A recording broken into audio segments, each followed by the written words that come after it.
Hello, how are you all doing? Welcome back to another video. We're here for a bit of Afcon preview today. Something you weren't really probably expecting when you clicked on this one. But that's what I do. I throw surprises, I throw hurdles in the way so you can jump over them. But we're going to be reviewing the African Cup of Nations anyways. This is a great tournament. I think it really goes under the radar. African football is beautiful. African people are beautiful, African culture is beautiful, and I just really enjoy this time of the year. Every 4 years, I remember I have fond memories of watching the last final there about 4 years ago. Egypt against Senegal went all the way to penalties that game. Now remembering now, it was actually a very boring game, but it went to penalties, and the tournament overall was really, really good. I think it was 0-0 in the final, but Senegal got through it in the final. And it was really a great day out for the entire community. So we're going to get into it anyways, guys. African Cup of Nations, here we are, here we go. We're going to start off group by group, if that makes sense. So we can analyse them group by group, just to do it chronologically like that. First game is going to be tonight, and this is Equatorial Guinea against the hosts, Ivory Coast. So this is huge. Equatorial Guinea are flying in the group, and I'm just going to say this straight off the bat. No messing around. Equatorial Guinea are my dark horses for this tournament. They are a country, only former Spanish colony in Africa actually, only Spanish speaking part of Africa, and they're just right in the corner there if you see the map of Africa. They are a serious force to be reckoned with. They've got Nsue up front. Now for any of you old school championship fans, you might remember him. He played for Birmingham and Middlesbrough, and he was a serious baller, and he still is at the age of maybe 36 or maybe 34, maybe he's a bit younger. He is still going for Equatorial Guinea, firing those goals in. And that's why Equatorial Guinea are my dark horses. They're already top of the table. Now, it's not guaranteed that they go through, but there's going to be an upset, I think, between the hosts, Ivory Coast. You'd expect the hosts to normally go through. Ivory Coast, they're no mugs either. And Nigeria, a lot of people will be backing them to win the whole thing. Not me, though, but stay in tune for that later, who I back to win the whole thing. So yeah, I back Equatorial Guinea in that group. They're playing Ivory Coast tonight. I backed them all the way. I think they're actually going to top the group, and it means it's going to be a bit of a surprise between Nigeria and Ivory Coast. Guinea-Bissau, I don't back them at all. I actually don't think they can mathematically go through anyway, so we'd be wasting our time if we were talking about those guys, okay? Group B. We've got Cape Verde, who are already going through. So you want to talk about upsets, guys. This is why this tournament really is the best. Cape Verde are already through. This is a group that contains Cape Verde, 6 points on top of Group B. And they're with Egypt, Mohamed Salah, who are Salah-less at the moment. He's gotten injured, he's gone, his hamstring is gone. He's going to be gone until at least the quarterfinals if Egypt make it that far, because they are in second with 2 points, with Ghana and Mozambique right behind them, up their tails. I back Egypt to go through. Maybe speaking selfishly as a Liverpool fan, I wouldn't mind it if perhaps they go out a bit early. Maybe we could have a bit of Mo Salah back. Not that we really need him if you were watching that Liverpool Bournemouth game last night, but that's a story for another day. Yeah, Cape Verde are already through, and I do back Egypt. I thought they were probably not the better team against Ghana. I think Ghana were really good with the likes of Mohamed Kudus, but I think Chris Hughton, the manager of Ghana, he's a bit naive tactically, it seems, and surprising to say with a man with so much integrity and experience in the game, but I think they got a bit found out there against Egypt the other day. If you were watching that 1-1 draw, or maybe was it a 2-2 draw actually, even remember, it was quite a boring game. You wouldn't have thought it was 2-2, but it really was. Mozambique are dead and buried as far as I'm concerned. They actually still can go through, but I don't think anybody gives them a shot. Alright, Group C. This one, the reigning champions, Senegal, they're top of the group. They're already going through. No problem for them. A lot of people are going to be backing them to go through. Not me. Not me. A lot of people are going to be backing them to win it. Not me. I can tell you that now. It's a little spoiler for later on in the video, but they're closely followed up by Guinea, and it looks like they're going to go through as well. Cameroon are just behind them in third with 1 point, while Guinea is on 4 in second. Cameroon are going to have to absolutely annihilate their next opponents. I'm not sure if Vincent Aboubakar is capable of doing that up front. In the meantime, Guinea, they're flying. They're absolutely flying. I'm not sure if Naby Keita has been fit for them this tournament. I haven't been watching a lot of the Guinea football, but they look like they're pretty good shout for, getting far in the tournament. Not saying they're going to win at Guinea, but they look pretty decent. Cameroon, on the other hand, Vincent Aboubakar, he can only carry that country on his back so much. You saw his goal against Brazil in the World Cup a couple of months ago. He's an absolute specimen, but I just don't see him doing it this time in the African Cup of Nations. As for Gambia, bottom of the group with 0 points, they're not going through. Group D. This is a really interesting group because we've got Angola, Burkina Faso, Algeria, Mauritania. You'd be surprised how much I know about these teams, guys.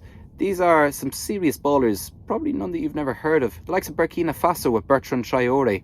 This guy has been on the books at Aston Villa for years now. I think he doesn't really get the recognition he deserves. He's the captain of Burkina Faso. He's been carrying them for years. He's now got them in a place where they're second place in the group, only behind Angola on goals scored. That's how tight this group is, both on 4 points at the top. Algeria just on their tails behind them. You'd expect, the neutral at least would expect Algeria to probably would have topped this group. They're probably not going to do that anymore, guys. Like so Riyad Mahrez, you probably wouldn't have expected that from Algeria. But that's the way it's going at the moment, guys. And it looks like there could be another upset in this group. I'm going to definitely back Burkina Faso to go through. I'm also going to say Algeria do it. Angola, top of the group right now, going into match week 3. I don't think they do it. I don't see it happen. Group E. Mali, South Africa, Namibia, Tunisia. Obviously, this is a fascinating group. You know, you want to talk about the beauty of African football. Tunisia were the favourites going into this group. And bottom of the group on 1 point. They're not going through. They're out already. No point even talking about them. This is a story all about South Africa. I'm getting a little bit of flashbacks to South Africa at the moment. Maybe a bit of flashbacks back to 2010 World Cup. You know, I think anybody who loves football would have loved that World Cup. They bet Namibia 4-0 last night in a thrilling game. They're now level on points. Namibia started off the group really, really impressively. You know, the people in Windhoek watching that game would have really been impressed with what they saw. Mali are actually currently top of the group. I don't think that will stay. I think South Africa will beat them in the next 24 hours. But I suppose only time will tell. But I'm getting some serious flashbacks of South Africa, obviously, from 2010, and that's really given me some good feelings just right in my belly. It's making me feel good. So South Africa are in a good place right now. Again, don't think they're gonna win the tournament either. I haven't mentioned who I think is going to win the tournament yet, and it's none of these teams. However, it is a team in the next group that I'm going to mention. That is, of course, Group F, the final group. And this is Morocco, DR Congo, Zambia, and Tanzania. I've been watching a lot of Moroccan football for a number of years now, and this is a team on the up. We're talking about Hakimi, we're talking about Bono in goal, we're talking about En-Nesyri up front.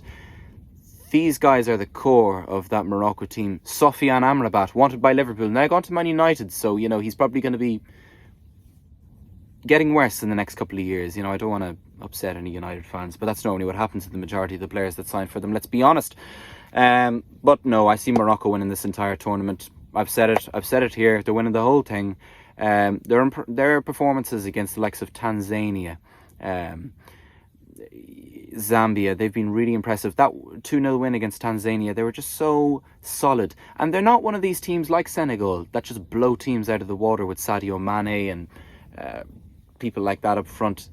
They are much more solid defensively, and defences win you titles if you know anything about the game, like I do. And, you know, this is a classic example of that, I think. Roman Saiss at the back, absolute rock. He scored that opening goal for Morocco against Tanzania a couple of days ago. And they've just got all the makings, all the foundations of a brilliant team, of a really, really good team, and a really, really solid defence. A team that's going to score goals, but never forget about their defensive duties. And unfortunately in the game, whether you want to be entertained or not, I don't know, is a different story. But that's what wins you titles ultimately, lads. You know, it's defences. It's, you know, solid foundations. And that is really why Morocco are going to go ahead and win this entire tournament. As for who's going to come second in that group, in particular, Group F, you've got DR Congo, Zambia and Tanzania. I'm a massive Tanzanian fan, but, you know, the likes of Mbwana Ali Samata up front, Absolute legend. Again, was on the books at Villa. A lot of these guys at Villa, the scouts, they signed a lot of African players, and I just don't think a lot of them got the fair chance maybe that they deserved. Trezeguet is another one at Egypt. He's doing really, really well in Salah's absence now that he's been injured.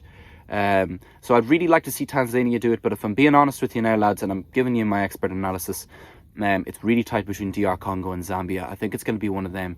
If I had to put my house on it, I'd probably say DR Congo. I really like Yannick Bolasie. He's coming back into form at Swansea in the Championship. He's kind of one of those streets won't forget players. Do you know what I mean?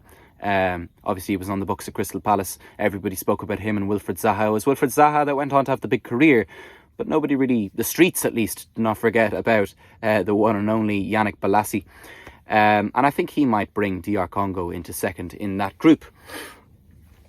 That's all, lads. All right, I have reviewed. I think I've given you some really good points there to kind of guide you through the Afcon 2024 and to really kind of give you a bit of insight into, because a lot of people, you know, I think they look down on African football, and I think it's important that we celebrate it. You know, especially Premier League fans, and I'm the biggest Premier League fan you'll meet. They kind of, you know, snub their nose a little bit at African football, and I don't think it's fair. So that's it. AFCON 2024. I'll see you in the final in Abidjan, and take care, everybody. All right.